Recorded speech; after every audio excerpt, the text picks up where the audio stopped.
to all Zambians. COVID-19 does not choose. Anyone can get it. Here's some basic ways to protect yourself from coronavirus. As you are aware, it's clear that in Zambia, all the cases we are seeing are linked for the people who traveled outside the country. But we should not be complacent. COVID-19 can be transmitted from one person to another. As you saw, I was washing my hands before entering the boardroom. This is a way of guarding ourselves against the new disease that has just spread out. We need to ensure that we follow the guidelines, particularly hand hygiene. We need to ensure that we wash our hands using soap and also sanitizers. We also need to ensure that we respect social distancing. We've given guidance that you should ensure that you are about 1.5 meters away from the next person. We are also discouraging public gatherings because, as you are aware, in a gathering, you never know who is carrying the infection. You'll be passing the virus to the people standing next to them. It's clear that COVID-19 for now, as a country, there is no cure. What we are doing is to give supportive treatment to those who are coming. And we are happy that as a country, all those we are treating are responding, and we are very confident that they will be treated. This message is brought to you by Ministry of Health and DMMU. Today on Coronavirus and You, we are discussing how COVID-19 pandemic is affecting schools and learners. I'm Frederick Chitangala to be with you for the next 45 minutes. As usual, once again, we call upon you to participate in this program by calling or texting the number that you are seeing on your screen. After I introduce my guest, a bit of update of what's happening globally in terms of statistics. As we stand right now, looking at the live updates, we have 28.3 million confirmed cases globally.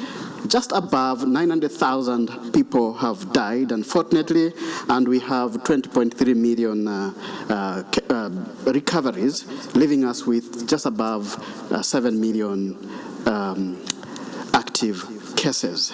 South Africa, which at one point had tested how it feels like to be in the top 5 brackets as at the global level, now they stand at number 8 with about 644,000 cases, and of course the US is still topping the list with 6.5 million confirmed cases. Where does Zambia stand? Zambia is still on number 86 globally with 13,214 cases, 300 deaths, and 11.89 cases, leaving us with 1,015,000 active cases. But as you know, just a few days ago, we were told that close to 2 million Zambians have had COVID and they have recovered. That is after a prevalence survey was conducted and proven the presence of antibodies in the very healthy-looking Zambians. 10% of the sample size had COVID. As you know, you can't have antibodies unless you have either been vaccinated or you have had the disease before. But since we know no one has been vaccinated, we can conclude these people had the disease. But we are going to be announcing the numbers that have been laboratory confirmed as our official COVID-19 cases in Zambia. As I said in the introduction, we are discussing how COVID-19 is affecting schools and learners. We are live on channel 96 of TOPSTAR as well as channel 14 of MUVI TV Bouquets. Find us also live on Facebook and YouTube. Today, 99% of the world's children are living under some form of pandemic-related limit on movement. 60% live in countries under full or partial lockdowns, and 1.6 billion children are out of school. The coronavirus pandemic and the unprecedented measures to contain its spread are disrupting nearly every aspect of children's lives. Besides, schools are under immense pressure to innovate ways of reaching their pupils and students, with some going online. Examination classes, especially in Zambia, have resumed, and hopefully they will write their examinations this year. Those who will pass will be promoted to the next grade in 2021 to join those who are still stuck in term 1 of 2020. Consider also that we need to have new grade 1s in January. I'm worried about learning space. Do we have enough space to accommodate double grades for those who were stuck and those who passed from their examination classes. To help me answer this and many other questions, I have Dr. Christine Mushimbwe. She is Vice Chancellor of UNICAF University here in Zambia. She has an excellent record in academic and institutional leadership. She is an ardent educationist and an experienced HR professional and consultant. She has made an impact as a professional in higher education, winning the prestigious award of Africa's most influential woman in business and government by CEO Global in the education category, as regional winner as well as country winner in 2017 and 2018 to 2019. Dr. Mushimbwe, welcome to the program. Thank you very much. We are honored to have you. I must mention. As I said, dear viewers, please, you have a chance to call in the number on the screen or to text or even to post your comment or question on the live broadcast on Facebook as well as on YouTube. Doc, maybe the first question is the one closer to your heart. How is UNICAF responding to the COVID-19 pandemic? Have you managed to go 100% virtual or online? Do you have some challenges with some students? Fortunate enough, UNICAF is an online university. Oh, look at that. Yeah, we are an online university, and I should confirm that we have not been affected by the pandemic. Actually, what I have been telling people is that we are the only university that has remained normal in the new normal. So once there is the new normal that a number of universities are going into, we are normal. Business as usual. The students have been enrolling. Actually, during this whole period of time, we have enrolled over 500 students. Look at that. So other universities are trying to be what you are. Yes. Yeah? Because we have just learned that somehow we have spent so much resources in building physical structures, which in future might end up being obsolete. That's true. Because the new normal might stay with us for a long time. Very true. Indeed, well done for that. Looks like we were prophets. We knew what was coming forward. All right, let's get back to our discussion, Doc. This is a discussion that affects the future of the country, the discussion that affects our children, our families. You know, from the introduction, I've mentioned that we all know that schools in Zambia, for instance, were closed in March. Yes. That was in term 1. Okay, they lost a few weeks of term 1, and they've lost term 2. Okay, we hear that the Minister of Education has recommended to the government to reopen schools this month. It's a pity we couldn't listen to the President addressing the nation just now, but I believe that perhaps he has talked about that. But assuming he hasn't, or even assuming he has, what do you think are the likely implications of this closure, losing one full term?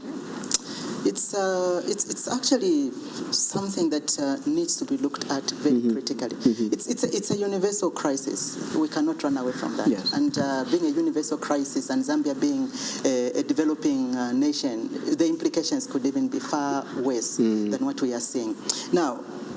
The most important thing here is how much preparation has been done. Yeah. What strategies have really been put in place? Because I don't think it's a matter of saying the students can actually go back to school tomorrow. There's so much that needs to be put into place. And I think that is what the Ministry of Education should be looking at. Not only the Ministry of Education, but even other stakeholders should be able to put our minds together and to actually assess as to exactly what needs to be done. Because yes, they can return to school, but there's so much that needs to be done. In your introduction, you clearly indicated that we are going to have students stuck to their grades. So they are not moving, but we are going to have a new enrollment of grade 1s. Where are they going to go? What infrastructure has been put into place? The implications are far much to actually consider. We've got the momentum that has been lost in terms of students. Will we have all the students returning to school? Will the excitement be there? That is something that we are yet to see. So the socio-economic impact is something that needs to be looked at, and critically research has to be done. And not only that, even the mitigation issues that have been put into place, those could also be result into other implications that we may not even be able to fathom. Absolutely. Yeah. we have examination classes which resumed quite a while ago, and we want to believe they will write examinations. Imagine that schools were not going to open this term. They've already lost one term. And we know the implication is that the pupils that have lost 2 terms will not proceed to the next grade. But there is a group of pupils who will proceed to the next grade, meaning they'll find others who are waiting to move. Do we have enough space in the country to have double classes? That put besides Doc, suppose we open under the new normal. Yes. It means a classroom that has 45 pupils, like most government schools, will only host 20 because of social distancing. Yes. Do we have enough space? I don't think we do. I've gone around some schools where I stay. I'm actually in Makeni East, and I've gone around some schools, John Howard, Jack Compound there. There isn't enough space. And that's why we are looking at the infrastructure. I don't think the infrastructure really is there. And like we are saying, if the grade 1s come next year in January, we are going to have 2 sets of grade 1s, which I'm calling a ghost grade 1. And then we are going to have a vacant grade 7. So we can easily assume that, all right, the classrooms that have been left by the grade 7s are going to be occupied by the ghost grade 1 class. But you know, that's why I was saying that this is remedial. The implications are far-reaching because the grade 1s that are going to be double will continue. 2022, there are going to be 2 grade 2s. 2023, there are going to be two grade 3s. Yes. And this is going to continue up to grade 12. So we are talking about a period of about 12 years. Can we handle that? Can we handle that? We can't. We don't know how far this COVID is going to go. Yeah. Whether the statistics are going down, the other issues that remain are still far-reaching, and we need to look at all that. So we do not have the infrastructure. Can the government be able to put infrastructure in place within this short period of time? I don't think so. And these are some of the things we should have been strategizing, we should have been thinking about, we should have been able to start putting into place to ensure that if we are going to have double classes, do we have enough teachers that can actually do that? And a follow-up on that one, Doc. Suppose the president says, let's open, as he's addressing Parliament right now. I'm seeing a situation where if a classroom is going to be reduced in size, the other pupils need space. But if there's no space in that school, then they have to wait until their friends knock off.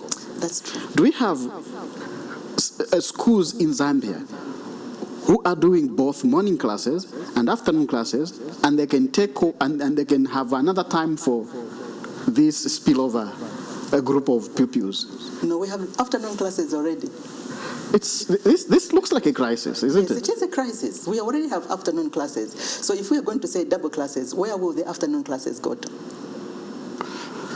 Okay, now I'm worried. Because what the ministry wants to do right now is to ensure that pupils recover lost time.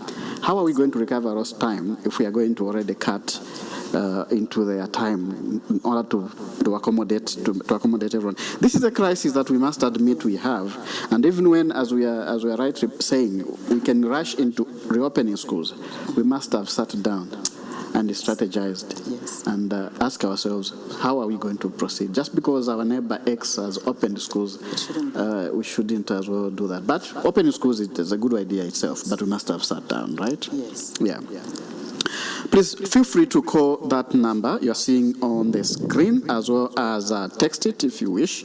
You can also find us live on Facebook, as well as on Tubu and YouTube. We'll be glad to listen to your contribution and what you think about the topic of discussion today.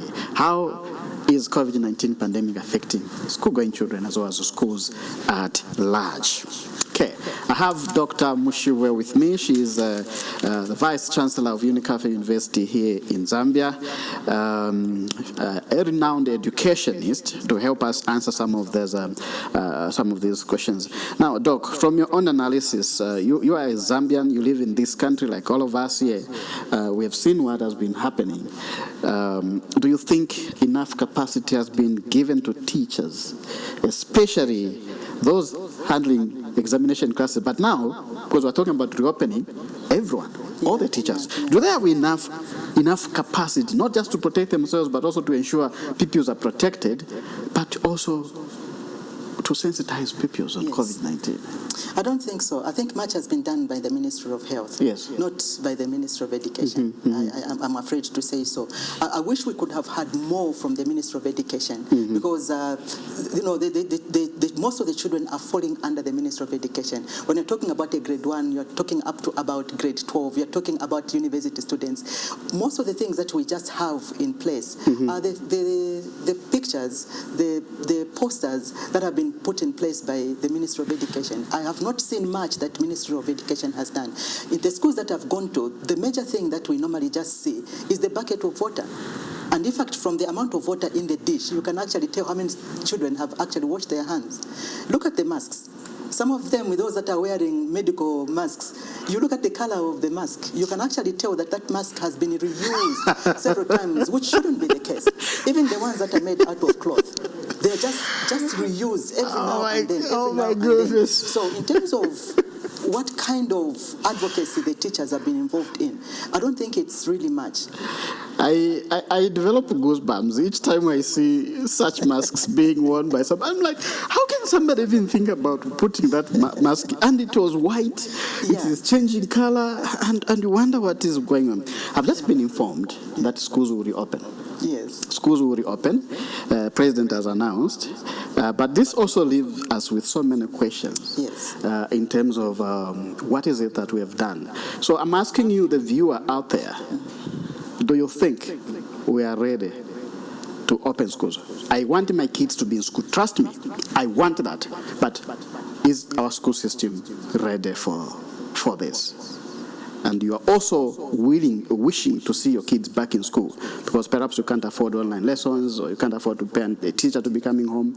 Our kids need to go back in school. Too much of TV is too much. But do you think the system is currently ready, or the system will be ready by the time schools open in the next few days? So here is something that we have just discussed.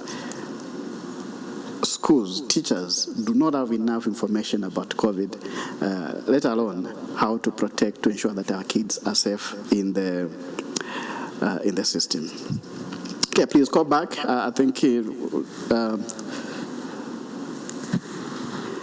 are through to coronavirus, and you, please let us know where you are calling from and your name. You are through to the program.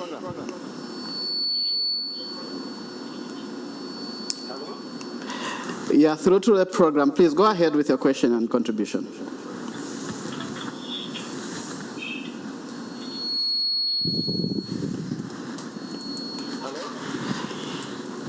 We can hear you. I'm not sure if my viewers can hear you.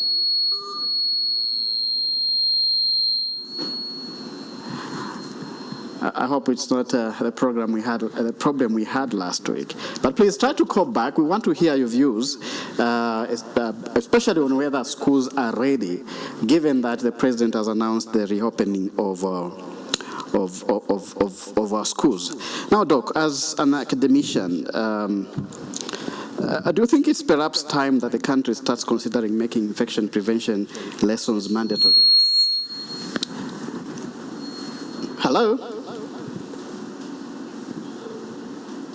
Okay, I think we have lost that caller. Please, we want to hear your views. Call back, and hopefully our technology will not fail us. Please make sure that you mute volume on your TV before you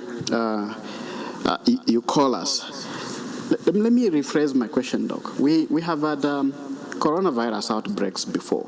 Yeah. Not once, not twice, but 3 times. Yes. 2003, if not mistaken, 2012 as well. But also we had a very dangerous flu outbreak in 1918. Yes. And I'm very sure there will be another one coming. It may not be tomorrow, it may not be anytime soon, but there will be another one coming. Could this be time for us to start preparing for such? You are through to the program. May we know your name and where you're calling from? Hello, good morning.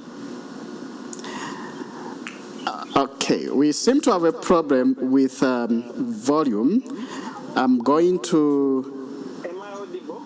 You are audible only to the panel, but not to the viewers. Okay, this is Chiki calling you from Mongo. Are you able to call us back in a few minutes so that we rectify the problem? The past 2 weeks that I've tried to get in touch. Yeah, I would like to greet the doctor. It's good to have you on that program. Okay.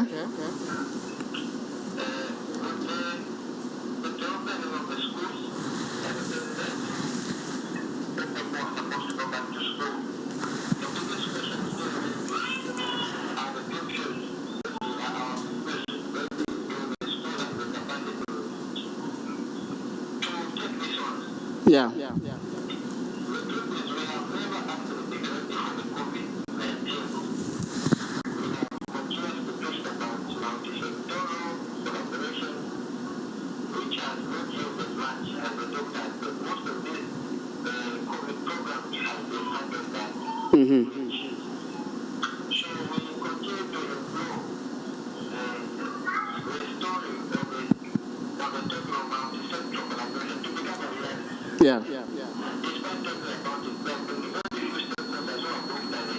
Mm-hmm. Yeah. Yeah. Yeah.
Thank you very much.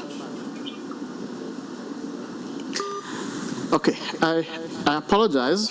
We are going to take a short break, but before we do that, the caller was just talking about lack of stakeholder collaboration, which he says there has not been any since the outbreak of this coronavirus, and yet we want to reopen. We are reopening schools, which is good. But if we can proceed, I don't know if you have any comment on that. One thing that I'm aware of is that from the Minister of Higher Education, he has really been in consultation with universities to assess whether it's time to go back to school. Yeah. I just may not be able to have the statistics and the information probably from other universities, which is a very good thing. But what he's saying is of essence. Yes. The other thing is that of the curriculum. I think even from the question you were going to ask me, is that the curriculum that has to be relooked. We really need to be looking at things that are so relevant to us as Zambians. I know we have got CDCP, Center for Disease Control and Protection. We also have Center for Infectious Diseases and Research. You know, these are certain bodies that are supposed to come in the forefront. These are bodies that are supposed to be encouraging research. Universities should also begin engaging in research. And then the Ministry of Education should look at the curriculum. Should infectious diseases be an inclusive topic that should appear in each and every subject now? Because we really need to get ourselves ready. What I know is that infectious diseases, you hear more about it if you are learning biology or if you are in home economics. Then you learn about that. And yet it is something that is important and every student is supposed to learn. That's a very important point, Doc, you have raised. Because I remember me learning English in school. It was like, oh, Mommy's going to the market, or Mommy went to the market. Why can't you say, this one has got this infection? That's also English. That's it, yes. That's a very important. Let's pick it up with that discussion. We'll take a short break. We rectify the issue of the phone. And then on the other side, we continue with our discussion. But I'll also be reading your comments on social media that you have posted on our live broadcast.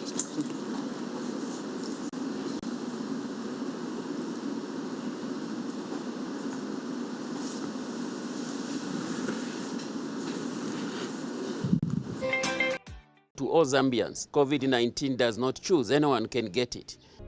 Here's some basic ways to protect yourself from coronavirus. As you are aware, it's clear that in Zambia, all the cases we are seeing are linked for the people who traveled outside the country. But we should not be complacent. COVID-19 can be transmitted from one person to another. As you saw, I was washing my hands before entering the boardroom. This is a way of guarding ourselves against the new disease that has just spread out. We need to ensure that we follow the guidelines, particularly hand hygiene. We need to ensure that we wash our hands using soap and also sanitizers. We also need to ensure that we respect social distancing. We've given guidance that you should ensure that you are about 1.5 meters away from the next person. We are also discouraging public gatherings because, as you are aware, in a gathering, you never know who is carrying the infection. We'll be passing this virus to the people standing next to them. It's clear that COVID-19 for now, as a country, there is no cure. What we are doing is to give supportive treatment to those who are coming. And we are happy that as a country, all those we are treating are responding, and we are very confident that they will be treated. This message is brought to you by Ministry of Health and DMMU. Welcome back. Schools have been closed for over a term now, and I want to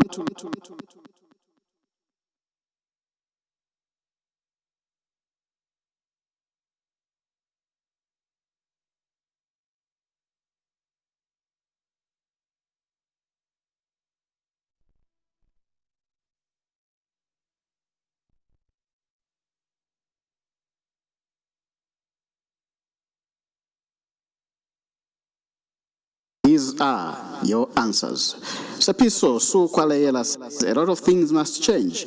Should schools rely solely on school fees? What other revenue sources should be considered?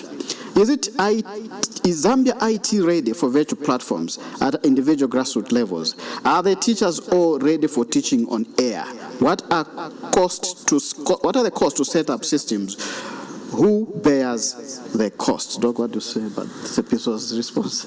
That's an excellent analysis, actually, that she has presented there. You and I normally sit on defense panels. Yes. And, there are certain times when you have teachers trying to do a PowerPoint presentation in a way. And it's really difficult. You can actually see that the knowledge that they have about using computers is limited. I know it's not every teacher, but there are quite a number that are still having problems using internet, using computers and all that. Now, when you look at that from a teacher's point of view, what about Elena?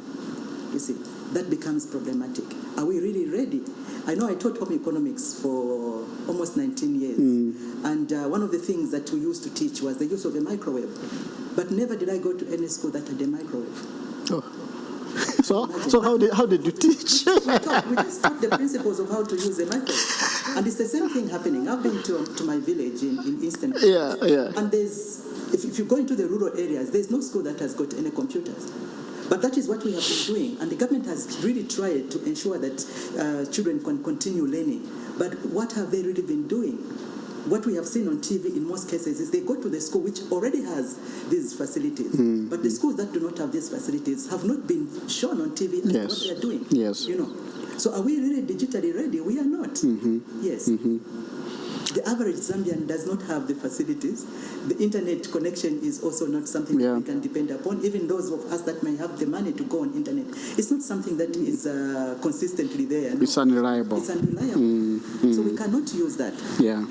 Because even as UNICAF ourselves, for our students to continue learning, our system is hosted by Amazon.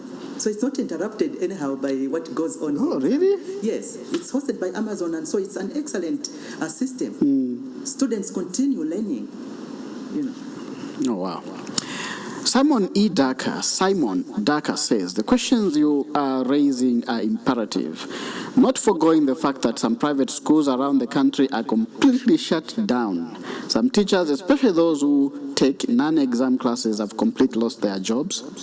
From the look of things, even virtual classes have less or no impact on the pupils because, to start with, as a country, IT has not yet been fully implemented, especially in local areas. Sir, it will shock you to note that most teachers have little knowledge on virtual platforms. During this period, government should have organized refresher IT courses for all teachers in the country to facilitate virtual platforms.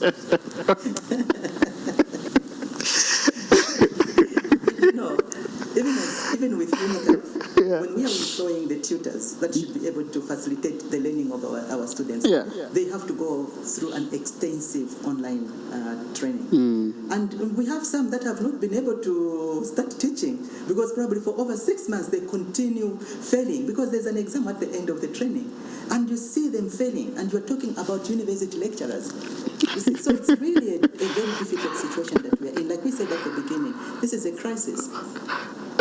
Your comment briefly, Doc, on the fact that a lot of teachers have lost their jobs. Yes. I know that two of my kids go to one private school where teachers were just out of jobs. So we had to call one young teacher to be coming home, notwithstanding the possible consequences, but we had to because kids, too much TV was just too much.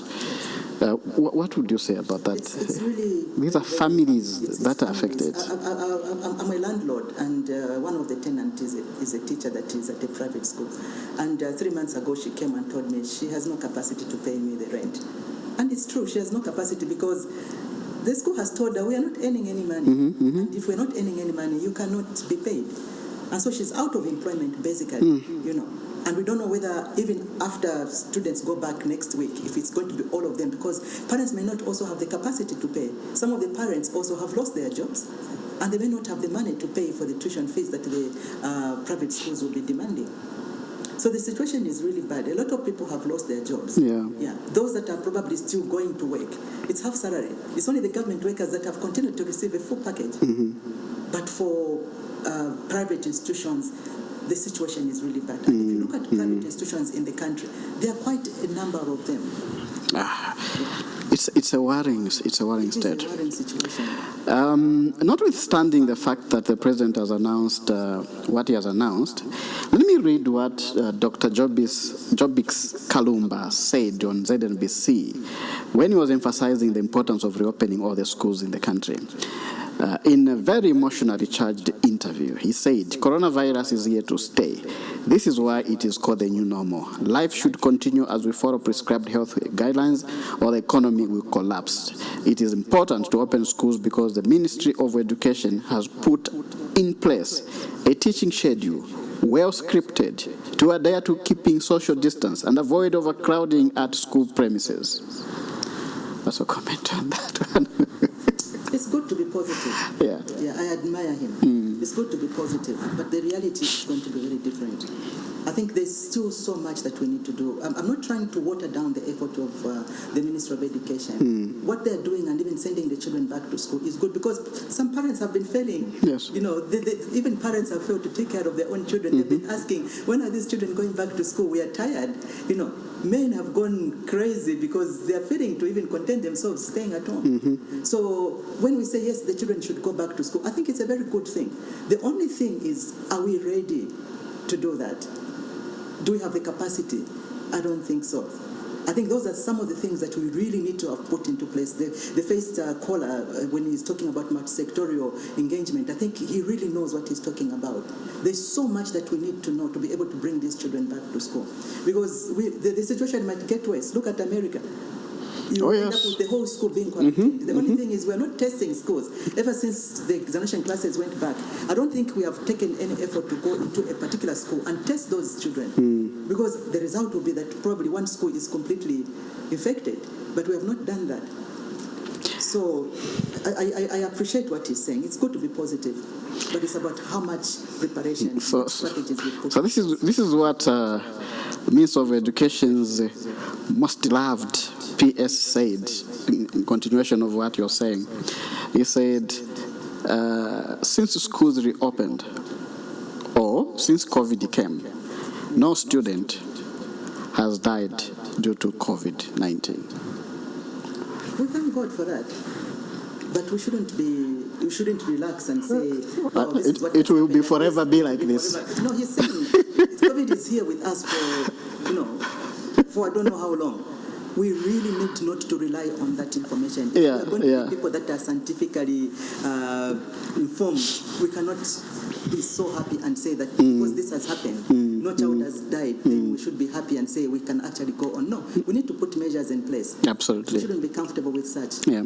Let's talk about something that is that will be with us, whether coronavirus goes or not. And this is sustainability of schools. That's one of the things that our viewers are saying online. And this is one of my questions I wanted to ask you. Look at schools like Katondwe, Luitikila, which charge higher than normal fees in government school. But we also have other schools like Ilvala, or just a normal day school, government school, that charge a bit of money, but they also carry out projects like production units, which includes afternoon classes who pay.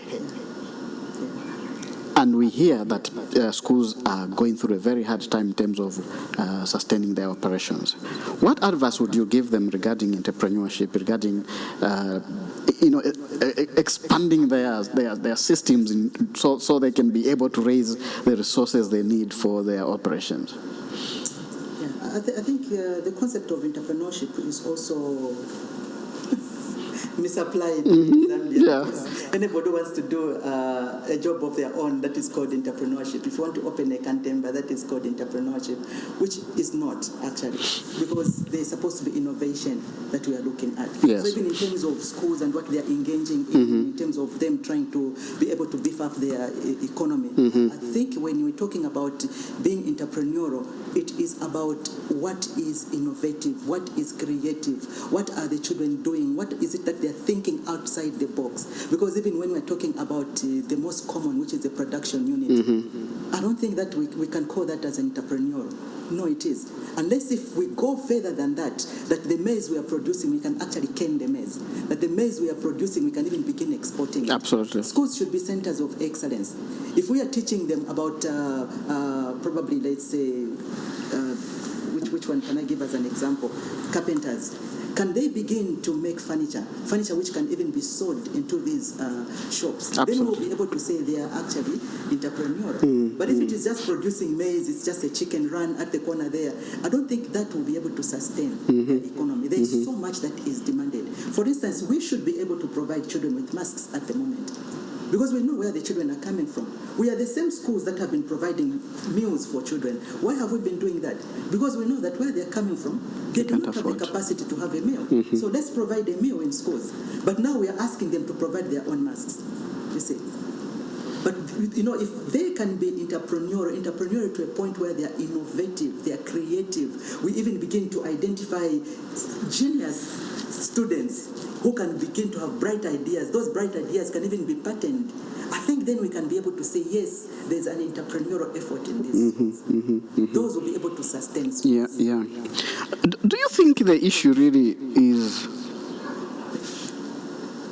in the education provided to teachers during their training? I'm saying this because you might think the teacher doesn't have capacity to deliver or to ensure that our kids are safe, but maybe because of the way they were trained. Yeah. They were trained to teach geography, and that's it. That's it, yes. That is still going on, because, again, for instance, if I come up, I think the Higher Education Authority is here now. And we are hoping that with the Higher Education Authority in place now, the standards in the universities are going to change. Even some of these programs that we are developing are going to change. We need to begin changing them. We shouldn't continue insisting that, no, we are not seeing psychology here. Yeah. No, we are not seeing sociology here. What is it that we would like the teachers to know, to learn? Because they can have the knowledge, go back and disseminate the knowledge, and it is not going to be of any effect. Or we'll continue to produce unknowledgeable students who cannot even develop the country. We have a human capital in the country which is going to be affected, because there's 1 year that is going to be missed by this human capital. What kind of knowledge, what kind of learning will they have done?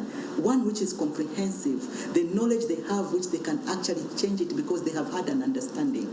Because just simply learning about the skeletal system is not enough. It's not enough, really. It reminds me of a post I saw on Facebook where somebody was asking, so how does knowing how many bones I have in my body bring food on my table right now? Now I've grown up.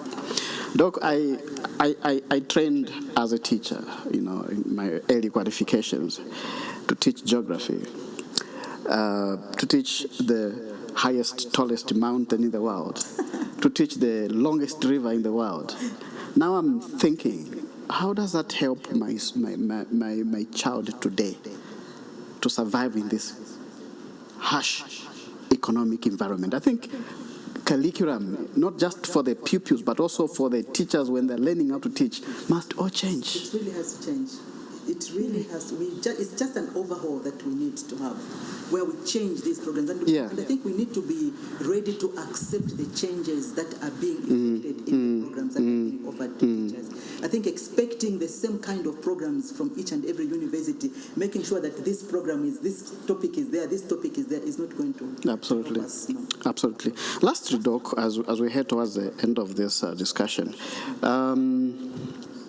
there's an area that probably no one is talking about. Briefly, I told you about my student and I doing a study on the psychological impact of COVID-19 on healthcare workers. But I want to believe that this is true to our teachers. What has been the psychological impact of this outbreak on teachers? We know that most of them, or some of them, lost their jobs during this period. We know that even if those who are getting paid were still getting paid by the government, but just the feeling of not being in a usual environment every day for 3-4 months is not healthy. I'm reminded, I did my master's outside the country, and one of my friends one time discovered that all the money had been removed from her account because she had actually instructed the finance department to do a deduct, and she didn't know how much money was there, so she didn't have any money to fall on, and she screamed. She was in this deep shock, and people came round, and the recommendation was made to the university that no, these Zambian students, I think they need to go for some therapy, and we all refused and said no, in Zambia we don't have such a system. We don't go for therapy, we don't go to see a psychologist, and things like that. That's Zambians, because I don't think we appreciate such kind of yes. But as is the case now, we need that. We are going to end up with teachers who are going to be overworked, because if dealing with what we have at the moment, the number of students that we're going to have in classes would demand that teachers probably will stay in school for a longer period of time. Absolutely. They might spend more hours than usual to prepare the work. So we are going to end up with a teacher that is so stressed, so stressed because he's also afraid of whether the students that he is teaching are negative. You see, he might be able to be infected from the students that he has in class. So all those things, we need to be able to put counseling systems in place. Can we manage to have maybe teacher assistants who can also be able to assist these teachers because of the work? Can we begin to think about flexible time where a teacher probably can be able to say, okay, we have teachers that are coming from an agency system. Probably you and I start an agency system where we have got trained teachers, and if a school says that we do not have enough teachers, or a teacher has not turned up because of not feeling so well, then we can actually say, well, we have a teacher who can actually come. Can we begin to reinforce volunteering? Because we have got teachers that have retired who can easily come back and say, okay, I can volunteer for a certain period of time. Those will be able to question the system and will be able to help this teacher who is going to be stressed. Because it will not only be the teacher stressed, it will also be the learner stressed. So we need to put a number of things in place to help question the teacher, so that we don't lose our teachers. We don't end up with most of our teachers going to the mental hospital. This is a very important aspect, and I would like to call upon different researchers from different universities, UNICAF, CRESO, UNILAS, if we can research on what is going on in the mind of a teacher right now, and propose ways and means of ensuring that we help our resource to cope in this very difficult time. whether this pandemic comes to an end or not, but also in future. Yeah, I think that's a very important subject matter. Doc, perhaps as I conclude for the second time, there's an issue. We know that schools are opening, but we also know that there are countries that reopened their schools months ago, but they had to close again because cases surged. And we pray that this doesn't happen in Zambia. But just in case it happened, just as you conclude, Doc, what is the situation in Zambian families in as far as having equipment for online learning is concerned, having bundles, and also the capacity of government schools to conduct online classes, and also the challenges that may come with power blackouts, power load shedding in Zambia? Where do we stand as far as conducting online classes for schools, secondary schools and primary schools is concerned? It's a sad situation because I know that someone will be able to say, yes, we've put in place Zoom, we've put in place this and all that. I've got 2 children that are doing Ziare, and I've sat in the house when I'm working from home and sad to hear them learning using a Zoom system. And you're thinking, really, Zoom, certain times they are unable to even hear what the lecturer is saying, which is very sad. I've got brothers who've got children from kindergarten, and the teachers, the schools have insisted, no, they're supposed to use Zoom. And you're looking at a 4-year child, to use Zoom. Really? Yes. And the results came out recently, and one of my nephews came and told me I've passed number 1. When did you do your exam? It was online. How did you do it? He submitted at probably 23 hours because from morning he couldn't do the work. The elder sister had to support him. And then the results come and he's told you passed number 1. So the teacher didn't even know whether this child was assisted or not. Yeah. So do they have the capacity? And my brother has really struggled because of all his 5 children, each one of them he has had to buy internet to facilitate the Zoom that they have been using. So I don't think we've done so much research. Like you are indicating, I don't think we've done so much research. Going into these compounds, it's easy to go into Roma, and yes, people there might be able to have the facilities, but they are the people that are in the rural, even the urban rural. The compounds, I live near compounds there, they have no facility, they cannot even access that. I know of some of the children from the compounds who are supposed to be using Zoom system, learning on TV and all that. They are coming to look for jobs. We have a hammer mill. Some of them are working now in our hammer mill, but they're supposed to be learning, but they have no capacity, you see. So we're going to lose a number of students. Some of them, they are into now child labor, Some of them probably have even gotten pregnant. Absolutely. A number of vices like drinking, cigarette smoking, these are there. Go in the compounds, you see them. Go into these schools. I've got an NGO with some colleagues of mine I was with in the UK. It's called Training Community Teachers. And we've gone into the communities. The community schools are in a worse situation. I've never seen anybody going to donate to community schools. What have they been doing? Nothing. And yet you normally have about 100 children in one small classroom. Those have not been learning. So the situation is actually not good. A few people probably, a few Zambians may manage, but not the entire population of Zambia. We need to look at this issue critically. Yes, we can go back to school, but there's so much that we need to do. The cost is huge, not only on the schools, but equally on the parents. Absolutely. Yeah. Doc, thank you so much. Thank you so much. It's been a pleasure. Indeed. Yes.